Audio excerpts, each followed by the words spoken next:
अस्सलाम वालेकुम जी, की हाल चाल। उम्मीद करनी तुम सारे ठीक हो और थोड़े दवावां नाल असीं भी ठीक हाँ। तुहानूं सब नूं बहुत बहुत जुम्मा मुबारक। तो जुम्मे का जो टाइम है वो लंघ चुका है, तकरीबन 3-4 का टाइम हो गया है। जुम्मा वगैरह जो ना पढ़िया जा चुका है, क्योंकि पिछे स्पीकर वगैरह लगे होंगे हैं, आवाज़ वगैरह आना शुरू हो जाती है। तो असीं क्या जुम्मे तो बाद ही बनावा देते। अज मुहम्मद हाशिर अज जो 12 दिन का हो चुका है, कल 11 दिन का सी। तो कल से जुम्मे नहाते, कल नहीं नहाते। तो 11वें तो जो अज असीं नहाते हैं। तो मैं भी नहा धो के जी मैं फ्री हो चुकी हाँ। तो मैं अज करनी सी, क्योंकि काफ़ी दिन हो गए फ्रिज की सफाई नहीं की सी।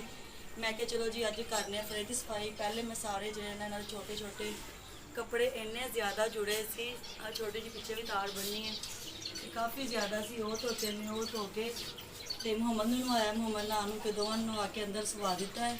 अभी तो माशाल्लाह दोवें सुते ने। मैं क्या चलो नहीं देर ना जरा पिछे जो बर्तन वगैरह वो भी सुबह के उंज ही पे ने, कुछ धो ले सी, कुछ रह गए सी, नाश्ता किया सी। तो मैं क्या चलो नाल करने फ्रिज की सफाई। उस तो बाद जो खाने की तैयारी करा दे, शाम के दोपहर की इकट्ठी।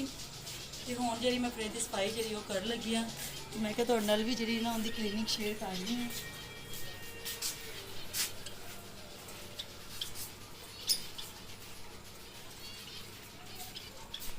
तो फ्रिज वेखो जो कितनी ज़्यादा गंदी हुई, क्योंकि काफ़ी देर तो साफ नहीं की थी।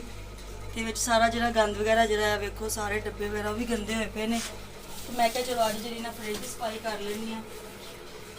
पहले असीं कढ़ने सारा समान।